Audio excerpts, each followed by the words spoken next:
आज़ादी की ही ताकत है कि आज देश का युवा, देश का जेन-ज़ी और जेन अल्फा अपनी मांगों को लेकर चुप नहीं है। वो सड़क पर उतरकर अपने अधिकार मांग रहा है। आज चर्चा इसी बात पर होगी कि किस तरीके से जेन-ज़ी या जेन अल्फा वो अपने अधिकारों के लिए अब शांत नहीं है, बल्कि वो सीधे तौर पर अपनी बातों को रख रहे हैं और ज़रूरत पड़ने पर सड़क पर उतरकर अपनी मांग मनवा भी रहे हैं। आने वाले समय में जो पॉलिटिकल सिनेरियो है देश का, वो भी कहीं ना कहीं जेन-ज़ी और जेन अल्फा के बीच ही केंद्रित रहने वाला है। इसके संकेत खुद प्रधानमंत्री नरेंद्र मोदी ने जब उन्होंने लाल किले से भाषण दिया तो साफ तौर पर संकेत इसके दे दिए हैं। अभिवादन स्वीकार करिए अनुभव शुक्ला का और आप देख रहे हैं न्यूज़ लीडर। आज हम आपको 3 तस्वीरें दिखाते हैं जो ये कहानी बयां करती है कि देश का जेन-ज़ी और जेन अल्फा अब अपने अधिकार और अपनी मांगों को लेकर चुप नहीं रहने वाला। पहली तस्वीर है लखनऊ की, दूसरी तस्वीर है उज्जैन की, तीसरी तस्वीर है चंडीगढ़ की।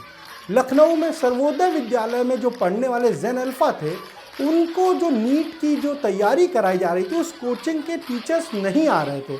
इसको लेकर उन्होंने प्रोटेस्ट किया, सड़क पर उतर गए। वहां से सरकार के मंत्री गुजर रहे थे तो वो भी रुक गए, उनका भी काफिला वहां रुक गया। फिर उन्होंने उनसे बात की और उन्हें समझाया बुझाया। इसी तरीके से उज्जैन की ये जो छात्राएं हैं, ये भी कलेक्ट्रेट में जाकर धरना देने लगी। क्यों? क्योंकि उनका जो विद्यालय था उसे शहर से 6 किलोमीटर दूर शिफ्ट किया गया।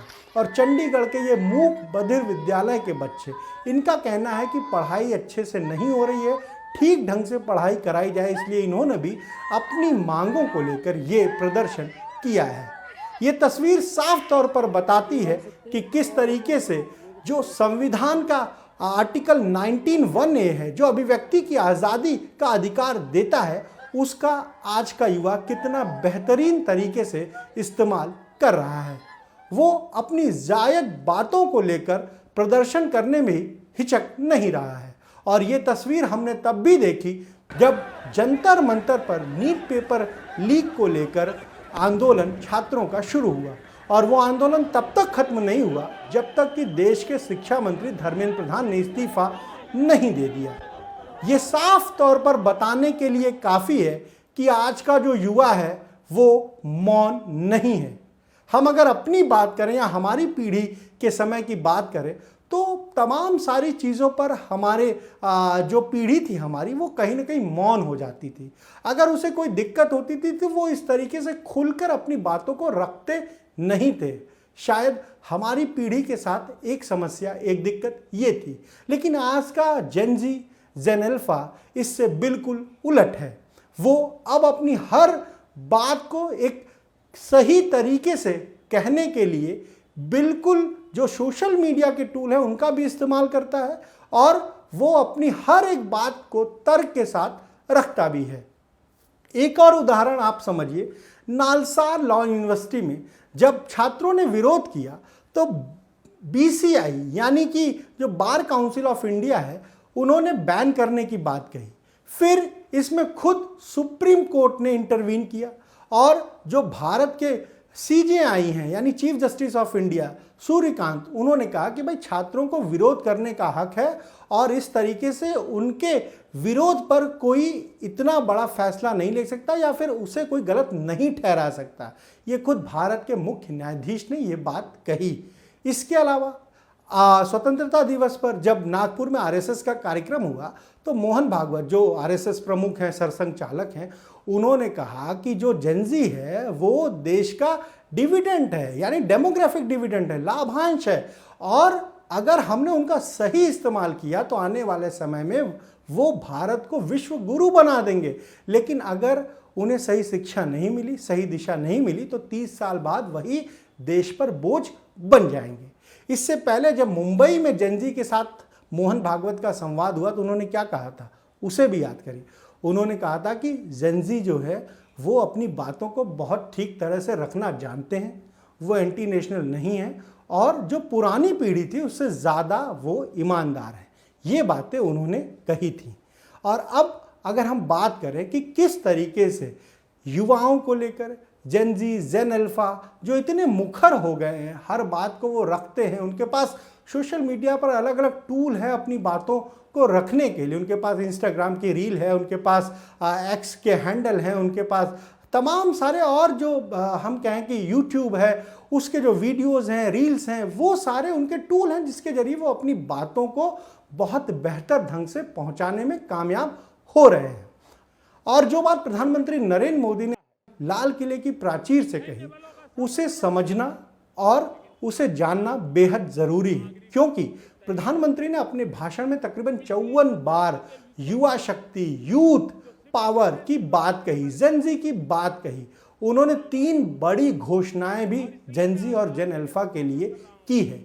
ये साफ तौर पर बताता है कि आने वाले समय में देश का जो राजनीतिक समीकरण है, या फिर हम कहें जो पॉलिटिकल सिनेरियो है, जो समीकरण के साथ साथ हम कहें राजनीति की दिशा जो है, वो भी जेन-जी और जेन अल्फा को बीच में, केंद्र में रखकर ही होने वाली है। प्रधानमंत्री नरेंद्र मोदी ने जो सबसे पहले जेन अल्फा को लेकर बात कही, उन्होंने कहा कि 5 साल से 15 साल के बच्चों के लिए पूरे देश में एक स्पोर्ट टैलेंट हंट चलाया जाएगा। यानी जो अलग अलग खेल में माहिर बच्चे हैं 5 साल से लेकर 15 साल तक के, उनको खोजा जाएगा, उन्हें ट्रेंड किया जाएगा और सरकार की कोशिश यही होगी कि 2036 में ओलंपिक में जब भारत जाए तो भारत के जो खिलाड़ी हैं वो मेडल ला सकें। इस अंतर्राष्ट्रीय लेवल का जो खिलाड़ी है वो बनाना है। तो जेन अल्फा के लिए एक बड़ी घोषणा प्रधानमंत्री नरेंद्र मोदी ने की है। इसके अलावा 1 करोड़ से ज़्यादा छात्रों को AI ट्रेनिंग दी जाएगी। ये जेन जी के लिए बहुत बड़ी घोषणा है, क्योंकि भारत को AI का हब बनाने की लगातार कोशिश मोदी सरकार कर रही है और इसीलिए जो स्किल्ड यूथ है उन्हें अब AI ट्रेनिंग दी जाएगी, AI से जोड़ा जाएगा ताकि उन्हें रोजगार मिल सके। इसके अलावा प्रधानमंत्री ने ये भी कहा कि अब जो प्रतियोगी छात्र हैं उन्हें मुफ्त ऑनलाइन कोचिंग भी दी जाएगी। ये भी एक बड़ी घोषणा है, खासतौर से जो पूरा प्रोटेस्ट जंतर मंतर पर हुआ नीट पेपर लीक को लेकर, उसमें यह भी बात सामने आई कि किस तरीके से जो कोचिंग इंस्टीट्यूट हैं वो भी छात्रों को, अगर हम कहें कि वहाँ पर भी छात्र जाते हैं पर बहुत ज़्यादा वो फीस वसूलते हैं। तो इस दिशा में ये बड़ी घोषणा प्रधानमंत्री ने की है कि अब ऐसे छात्रों को जो किसी प्रतियोगी परीक्षा की तैयारी करेंगे उन्हें मुफ्त ऑनलाइन कोचिंग देने की भी सरकार की तैयारी है। यानी अब सरकार के एजेंडे में जेन-जी भी है, जेन अल्फा भी है और आने वाले समय में बहुत सारी योजनाएं इन्हें ध्यान में रखकर बनाई जाएगी। खासतौर से प्रधानमंत्री नरेंद्र मोदी ने जो लाल किले से बात कही है उससे तो साफ यही संकेत मिल रहे हैं। और अगर हम बात करें 2027 की, वो एक महत्वपूर्ण साल है क्योंकि देश के 7 राज्यों में विधानसभा के चुनाव होंगे। उनमें से 5 राज्य में बीजेपी की सरकार है। तो जब चुनाव करीब आएंगे, जाहिर सी बात है कि वहाँ पर जेन-जी और जेन अल्फा के लिए अलग अलग कुछ योजनाएं, कुछ स्कीम भी सरकार लॉन्च कर सकती है। उत्तर प्रदेश एक बहुत महत्वपूर्ण प्रदेश है। 403 विधानसभा की सीटें हैं, 80 लोकसभा की सीटें हैं। कहा जाता है कि दिल्ली का रास्ता यूपी से होकर जाता है, इसीलिए जल्द ही हो सकता है कि यूपी की जो सरकार है वो जेन-जी और जेन अल्फा के लिए कुछ नई और बड़ी घोषणाएं करे। हालांकि अभी अभ्युदय कोचिंग स्कीम यहाँ पर पहले से चल रही है, पर हो सकता है कि उसमें कुछ इंटर्नशिप की बात आ जाए या फिर कुछ अन्य चीज़ें, ऐसी घोषणा हो जिसका सीधा फायदा जेन-जी को मिल सके, जेन अल्फा को मिल सके। और 2027 में यूपी में 17 लाख से ज़्यादा फर्स्ट टाइम वोटर हैं जो पहली बार वोट डालेंगे, तो उन्हें भी ध्यान में रखकर सरकार कुछ नई स्कीम लॉन्च कर सकती है। दूसरी जो महत्वपूर्ण बात है, जो विपक्षी दल हैं उनके लिए भी ये जेन-जी और जेन अल्फा बहुत महत्वपूर्ण है। जंतर मंतर पर जब प्रोटेस्ट हुआ तो विपक्ष पूरा वहाँ पर पहुँच गया और उसे लगा कि इसके जरिए वो बीजेपी को घेर सकते हैं। अब चुनाव जब करीब आएंगे तो वो जेन-जी जेन अल्फा के लिए क्या घोषणा करेंगे वो काफ़ी महत्वपूर्ण हो जाएगा। इसके साथ साथ अगर हम देखें तो जेन-जी और जेन अल्फा जिस तरह से तमाम मुद्दों पर वो अपनी बात रख रहे हैं, यूपी में कुछ जिलों में जो तस्वीरें सामने आई, रोड नहीं थी, छात्र डीएम कार्यालय तक चले गए और उसके बाद अधिकारियों को वहाँ जाना पड़ा। तो अब सीधे तौर पर सिस्टम को भी ये समझना होगा कि जो भी गड़बड़ियाँ हैं उसे समय रहते ठीक किया जाए। और अगर उसे ठीक नहीं करेंगे तो चाहे जेन ज़ी हो, जेन अल्फ़ा हो, वो अब शांत बैठने वाला नहीं है। वो उसे लेकर तमाम जगहों पर जाएगा। उसे जहाँ पर समझ में आएगा कि उसकी बात मानी जाएगी, उसका जो अधिकार है उसे मिल पाएगा, वो वहाँ जाएगा, प्रोटेस्ट करेगा और प्रोटेस्ट के जरिए अपनी बात को रखेगा।